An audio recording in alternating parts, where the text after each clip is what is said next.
right, welcome to another installment of the Fragments of Silicon reviews. Apologies if you hear any sort of kids in the background. I'm like, that's related to the floating situation I've been dealing with in terms of my brother and his family. More on that on Wednesday. Oh, yeah. But I just wanted to state, in case you hear a yell in the background, that's probably what that is. It's like, everyone's having to make concessions and accommodations. It's like, we don't have a soundproof booth around here, so anyway, 4 reviews up this week, the first of which is Meat Puppets. Right, so where to start here? I guess a bit of background on the developer might be in order, because this is another gem, if you will, rescued from the void by Pico Entertainment, who has been featured on the program a fair amount over the years. And they tend to go for the, shall we say, low-hanging fruit. In a lot of cases, like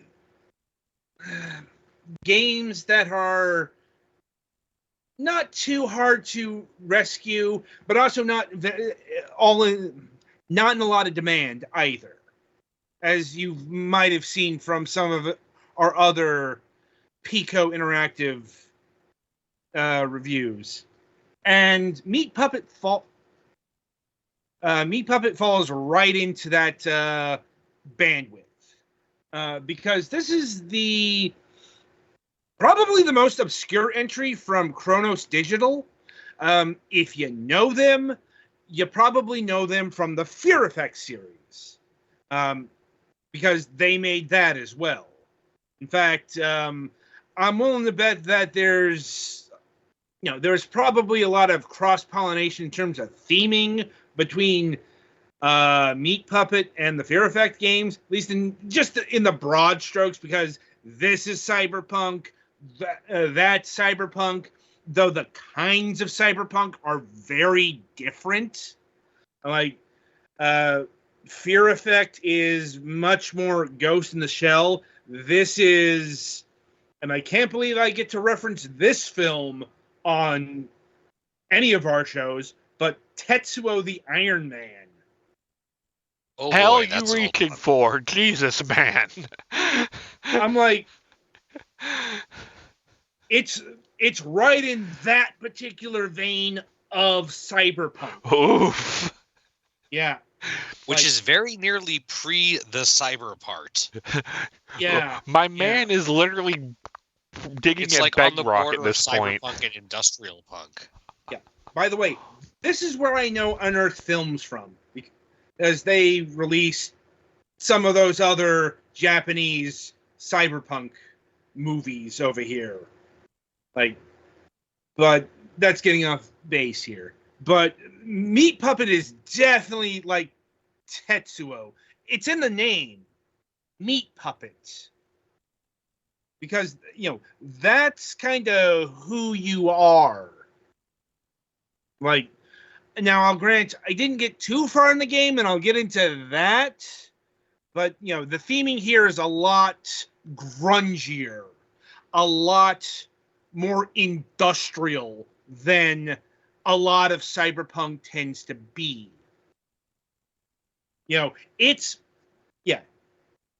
It's a lot heavier on the punk side of things than the cyber. While still being in that vein.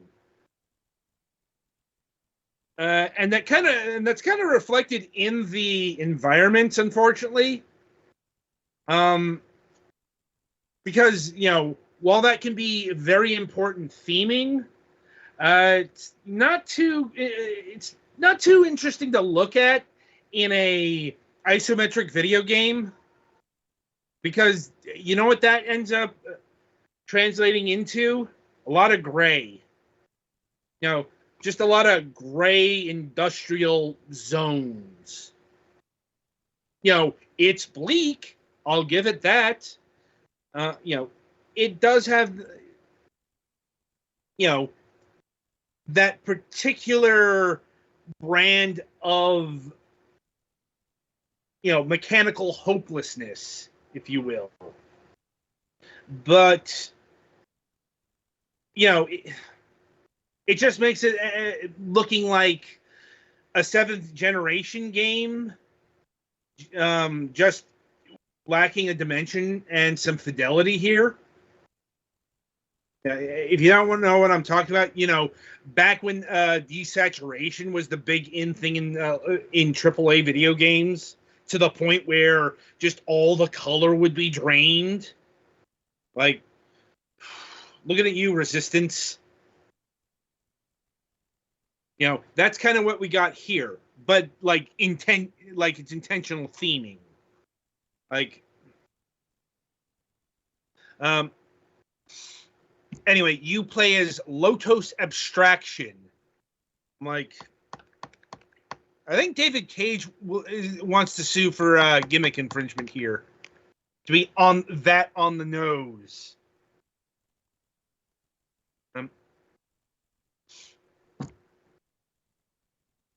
Anyway, she is the literal meat puppet, if you will. As in, she's part cybernetic or part mechanical, and she's having to do the bidding of an entity known as the marionette. The marionette. Oh boy, remote-controlled people. That's always fun. Yeah. Once again, I'm like, ooh, are we sure David Cage didn't crib some shit for his works here? Like, anyway, your task is to eliminate 6 peoples of power who are located in 6 embassies. And why you do that? Well, ostensibly, if you do it, you live. If you don't, you die. And there's a bigger gameplay problem attached to that mission statement. Because, and this is the part that got me to quit the game, because that means there's a time limit going on. And it's not a time limit you're told about exactly. I think I remember, like, there were some, like, verbal announcements about a time limit. But, the thing I was doing was taking my time and exploring and, and eventually I hit a point where, oh, you have 10 seconds and then you explode. Like, at least I think that was a time limit. It could have been I needed to get to a certain point when I was in the building. Like, it wasn't very well conveyed. And, and it had done the adventure game trap to me. Because I had saved inside the building. And, basically, no matter what I did, the time limit would hit and I'd explode. This gameplay wasn't acceptable even in 1997. And more to the point, this isn't a point-and-click adventure game. This is an isometric action platformer. Or a point-and-click action platformer. Right, but you use the point-and-click to jump and shoot. Right.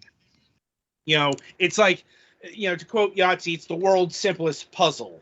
Use gun on enemy. Like, and the controls are not strange, but okay. It's time to dig out one of my favorite critiques out of the war chest, and that is controls and isometric titles. Yeah. I'm like, I've complained about this before. And I know it's not going to do a whole boatload of good since this game is from 1997. But on the flip side, because this is Pico Interactive, we're on the lower end of... I can't even say remakes, because that's not really what we're dealing with here. It's not even emulation, because this is a PC game. Do we want to call it a redistribution? Question mark? I suppose that does work. Because it's not even it's not even we're talking DOS to Windows, because that would be DOS box emulation. Yeah, this was 95 or 98. Yeah, Windows 95. Because here's the thing, I did encounter Meat Puppet in the 90s. I remember my shop teacher had this game on his laptop. Good old shop teachers having computer games to do sometimes randomly in class when there was not shopping work to be done. Indeed. I'm I didn't actually get to play this game. I just remember him playing it.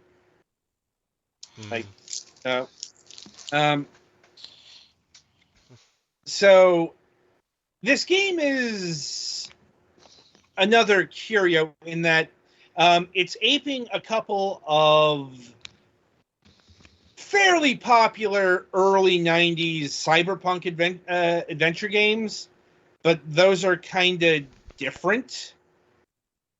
I'm, of course, talking about Syndicate and Crusader No Remorse. I was going to mention Syndicate because if I remember correctly, that has some simulator elements or RTS type thing. Yeah, something like that. This game doesn't have that. It alleges it has puzzles, but as I said, I didn't get far enough. Technically, I have a gun and there's things that have bullets that need putting in them is a puzzle. Yeah, or that timer thing could have been a puzzle, and it just wasn't conveyed well. So, but my bigger, my problem beforehand is, getting back to what I was talking about, is isometric controls. Now, when you're using the mouse to move Lotos, it's not too, it's not bad. She'll go to where you're clicking slowly. There is an option to run, but I could not figure out what button exactly, it didn't seem to be the shift key, any of the obvious ones. Spacebar changes the weapon. That's handy. Anyway, the big problem is using the arrow keys. Using the arrow keys, which is going to be your first instinct, or one of your first instincts. Once again, it's not a first-person shooter, so WASD is out. And it's 1997, so WASD isn't quite standardized yet. It's getting there, but I wouldn't call WASD officially standardized until Half-Life, which is 98, late 98 at that. Point is, you're probably going to go to the arrow keys, and what those do is they move you in flippy directions. Miss Abstraction just starts doing the cinematic kick flips. In order to, I guess, dodge. But, here's the thing. You're probably not going to use them all that much because they're really awkward. They go... She covers a lot of distance with them. But it's not always conducive to where you move. And getting back to the core of my problem is... they're set up relative to the direction you are facing. Or rather, up is not up, left is not left, left is up is right, that, it's like it's on the tilt. So it gets incredibly awkward. Now, it's something that you can get used to, but you're probably not going to get too used to these controls because that's actually your secondary movement. Like, so it's like what you want to be doing is, you want to be using the mouse movement. It's not a deal breaker. It's like, the Sierra adventure game design is the deal breaker here. Like, if I'm being honest. And, checking up on some reviews from the day, when they did exist. Yeah, people didn't like these controls in 97 either. And I'd say on the one hand, there's less of an excuse. I'd be concerned on somebody's sanity if they did like these controls. Yeah. I'm like, see, remember, good traditional controls are a much newer invention than people think they are. Right, but okay, here's the thing. I'm not saying they're good. I'm just saying what is good wasn't necessarily obvious to the people making the game. No, but here's the thing. These are traditional controls. These are traditional controls for a isometric platformer. Yeah, I should say modern traditional controls or modern default controls. Right. Like I said, isometric platform games go well before the Meat Puppet. Like, and you can just find the same kind of problem. The awkwardness of dealing with, the 45-degree tilt. Or I guess 90-degree tilt, actually, since we're talking about the full cardinal directions. It's like like this control scheme is no less awkward in, say, Landstalker or Snake, Rattle, and Roll. But it's like, at the end of the day, this game is just fairly average in its mechanical designs. Like, they were attempting to do something unique on the PC, but clearly the audience there didn't really take to it. Like, honestly, they probably would have been better served trying to do this kind of game on, say, the PlayStation. I'm not saying it would have been less awkward. Probably would have been more awkward trying to do the non mouse movements and shit like that. Yeah. Also, did DualShock even exist at this point? DualShock existed in 97, but as far from, like, you didn't really see DualShock being regularly adapted until 1998, 99. Fair. That's why I wasn't sure if it was even around. PlayStation, or was this PlayStation? No. This is a game made for the PC. Yeah, I was gonna say, I think analog joysticks for the PC took a while. Yes and no. Yeah, I'm like, that's a whole other conversation. Yeah. Like, my point is, this is by far the most obscure game made by Chronos. It's not the worst, by no means, because, in case you don't know, Chronos Digital, they're also the developers of the very infamous Trilogy of Terror for the fighting game scene. They're the developers of Criticom, Dark Rift, and Cardinal Sin. Oh boy. Yeah, generally considered to be 3 of the worst fighting games ever made. And I'm kind of surprised Mr. McMuscles hasn't gotten to Dark Rift or Cardinal Sin yet. Yeah, I'm like, I'm sure they're on the list. Like, though I don't forget that Criticom is, was the first champion of the worst fighting game. Because Criticom has been a legendarily bad fighting game since its inception. Like, I remember hearing how bad Criticom was back in the day, and I did play Dark Rift. I'm like, Yeah, it wasn't too good, but honestly, it wasn't even the worst N64 fighting game of that particular moment in time. It's not worse than War Gods, which is like that is a weird statement, but I think it would hold true.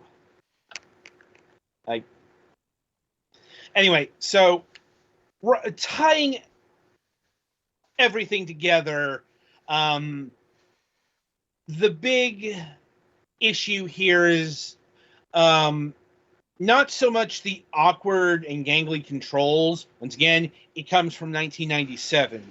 Like, it's the kind of thing I would expect for that era in time, especially for, like, the PC.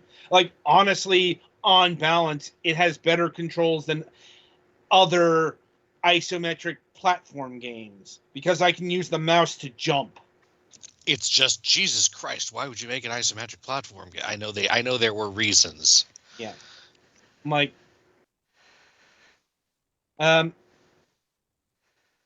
probably because of the setting, like, but they also wanted to delineate itself from other cyberpunk works, which were exploding in popularity at the time, and clearly the developers liked this,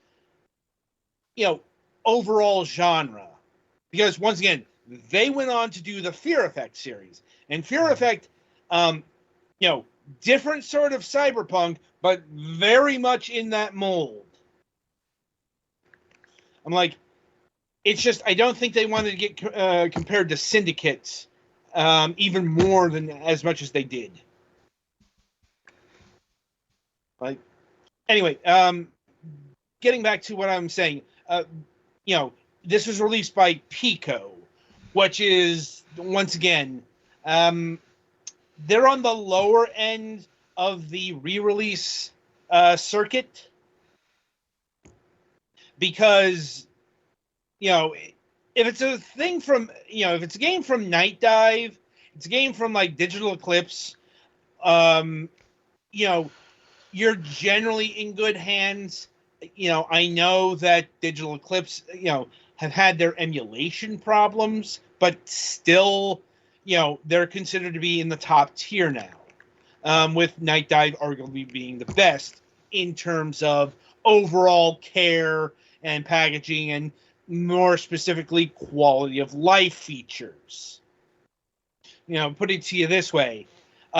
If Night Dive did a remaster of Meat Puppet, it probably would have had controller supports, modern resolutions, widescreen. It's like, they probably would have even re-rendered the CG cutscenes. That's how far their remakes have gotten. Whereas Pico is pretty bare bones. Yeah. I'm like, in this case, they've pretty much released the old game, or apparently they might have done some work. They might have done some compatibility patching so it can run on modern version of Windows, but that's probably just about it.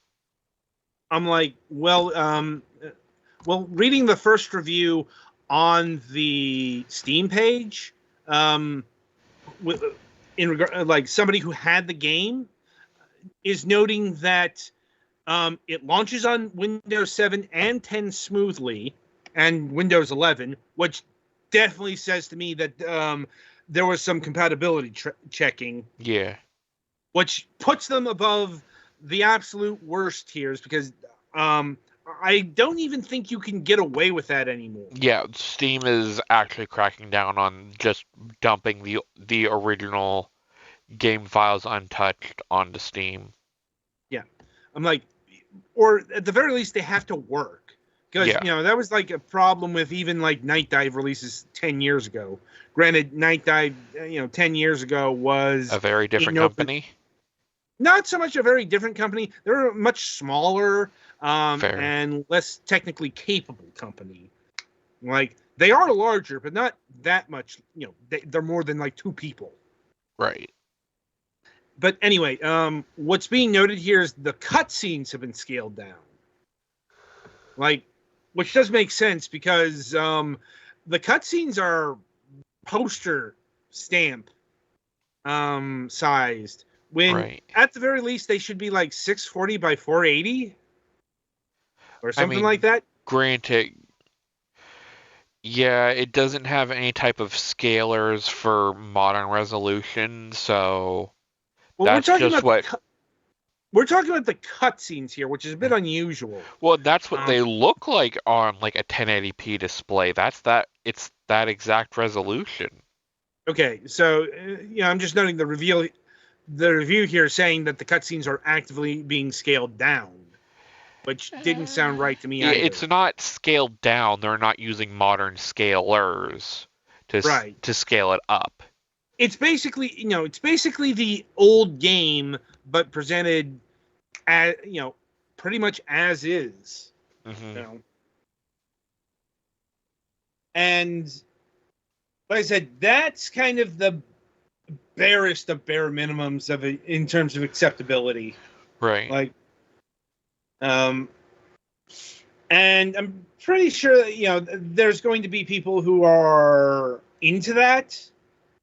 You get people with older hardware or just want to rip it out for a older system. But once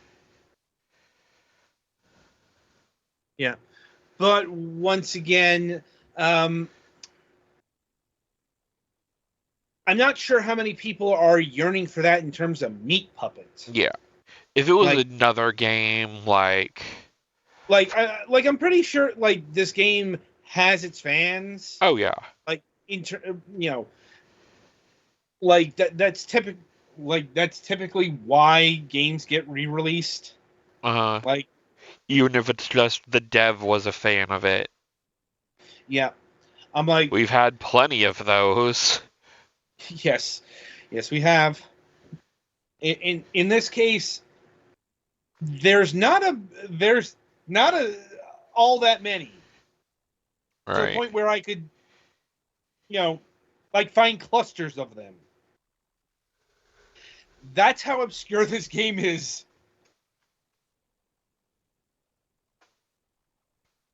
And because it's in the hands of Pico, it's like chances of it finding a new audience are slim.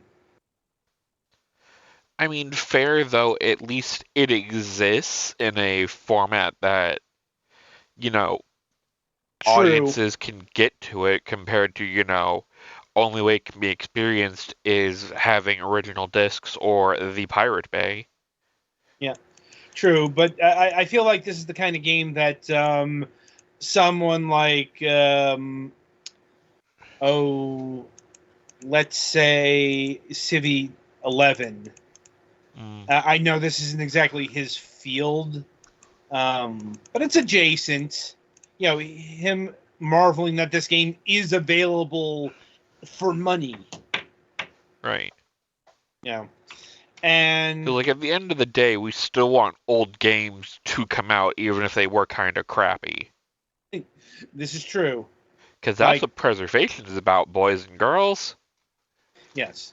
Now, in terms of actual pricing, it is $8.99, which is standard for a release. I think this is about the same as they were charging for, say, ODT. So on that end, yeah. And is this game worth $8.99? I'd say so, even as just a curiosity. Definitely wouldn't pay any more than that. If it was 10 or 15, probably a hard no. Well, I mean, in the state it is no. I would say not, because charging that much for an old game, a retro game, is usually an indicator of work put into it. Yeah. I know people are starting to balk at, and it came up in the Turok 3 review we did. That Night Dives remasters are now costing $30. I'm like, but here's the thing. Night Dive is putting an incredible amount of work into the games that they're doing now. Yeah. They're not just dumping a ROM onto Steam with an emulator and be like, there you go, kids. No, yeah, it's like, and it's not even just, they're ensuring modern compatibilities. Or even quality of life features. They're actually going in and redoing the graphics, redoing art assets, fucking re-rendering CGI cutscenes from the 90s. Mm-hmm. To make it look more in line with modern displays. Yeah, so it doesn't look like this game where it looks like a postage stamp. Right. You have modern renderers or modern scalers involved. Mm-hmm. So it can output something okay at, 1080p, 1440p. Yeah. And also worth noting that Night Dive isn't doing AI upscaling. They're doing actual coding and it's all the handmade stuff. Right. So, like I said, this is a fair price, and in terms of is it worth buying? If you're willing to put up with the bullshit that's contained in a game from 1997, I'd actually say it's worth a go. Because if nothing else, there's nothing quite like Meat Puppets. Apparently the story is really engaging, but I wasn't willing to put up with the flaws, and quite frankly, Fear Effect gave me my Chronos digital cyberpunk fix. I mean, I am a rather big fan of those games. Indeed. Yeah. Anyway, is there anything else we want to say on Meat Puppet here? No, not that I can think of. All right, so that'll about do it for this review.